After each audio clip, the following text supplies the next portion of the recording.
plan was for me to retire from work, and then Anna would probably go part-time, and eventually she'd be able to finish up work, and then we could spend our later years down here by the beach and just enjoy life in general. So a sea change was the way we were looking at and coming down here. This was the life Danny Savitico wanted to be living with his wife of 27 years, Anna. Today, he shares the beach they dreamed about with her beloved rescue dog Max instead. How do we get from a perfectly fit woman, strong as a Mallee bull, and full of love and compassion for everyone else, and how does that person's life end up like that? Just horribly like that. Our pleasure. Do you want to say anything? Oh. Danny's wife Anna was a healthy 55-year-old social worker. Like many people, in the middle of Melbourne winter last year, she got a sore throat and a headache. Within a month, she was dead. Did you ever think that it would end the way that it did? Absolutely not, no. You put your faith in the medical system, and they go look at your loved ones and you hope that they're going to make the right decisions for you. By mid-July, her throat pain and headaches were so bad she went to the Royal Melbourne Hospital. She couldn't open her mouth more than a couple of centimetres, and her tongue was so swollen her throat couldn't be examined. She was diagnosed with a likely viral illness, but she was later found to have a bacterial infection in her salivary gland. It's really significant. We say that if she had been given antibiotics during her first presentation, it's likely that she would have made an uneventful recovery. By the middle of the night, the pain had intensified, and Anna couldn't open her mouth more than a centimetre. This time, she went to the emergency department at the Epworth, a private hospital across town. So at the Epworth, she's unfortunately also misdiagnosed. She's told that she has pharyngitis, but again, that's very different to a bacterial infection. So she's given antibiotics, but they're antibiotics that are designed for pharyngitis, and they're not active against the type of infection that she actually had. So she's given those antibiotics and then she's sent home. 3 days later, the pain had gotten so bad she couldn't take her medication. She was admitted, and a CT scan found she had a swollen salivary gland. She was given IV antibiotics and steroids. 4 days later, she was discharged. They gave her a whole heap of painkillers, and she still couldn't open her jaw and talk, So I thought, what's going on here? It doesn't look any better when they come out. I thought, this is really strange, yeah. We say that she should have been kept in because that part of her symptomology hadn't resolved, and that's a critical sign that there's still an ongoing problem. Anna Savitico didn't get better at home.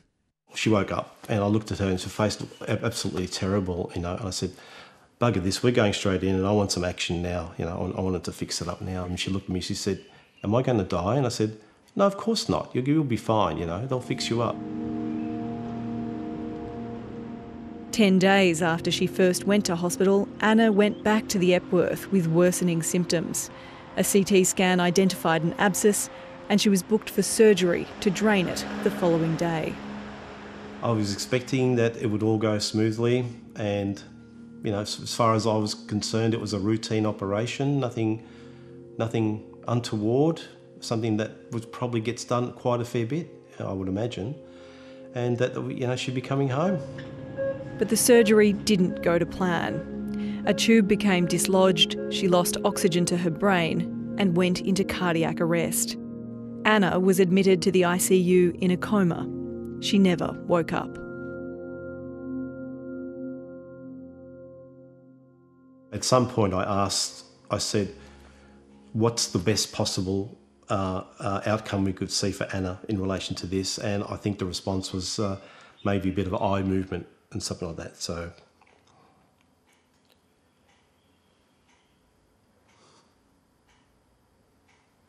we'd spoke about this when we were both well, that if one of us was not capable of a quality of life, that the other person would be responsible for making a decision. And so I had to make that decision. Last month, an investigation by the coroner found the medical care leading up to Anna's final admission for surgery likely had no influence on the outcome, and that her death was an unfortunate but recognised complication of a high-risk situation. I could see that she was getting worse and worse, so that's why we went in. Despite that finding, Danny is now taking legal action against the hospitals. I would hate to think that anyone else would have to go through what we do. We hope that the hospitals do their due diligence and they do everything correctly and properly and deal with patients, well, look after them, treat them, and they come home safe to their loved ones. That's what I would hope. It's just heartbreaking what has happened here.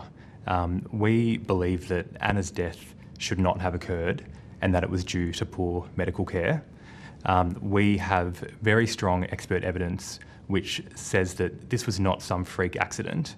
Anna's death was due to negligence on the part of hospital staff. In a statement to 7:30, the Royal Melbourne Hospital offered condolences to Anna's family and said it would cooperate with any review into her death.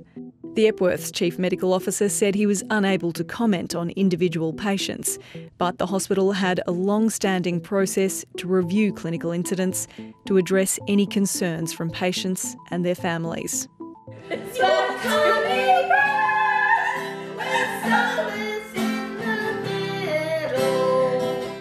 Anna's family is preparing for their second Christmas without her.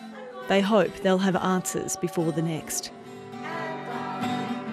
I miss the hugs and the kisses and everything like that, and obviously the closeness, togetherness, life together, doing things together, going out for trips, going away, whatever it might be, having a laugh, having a cry, all that stuff. I don't have it anymore.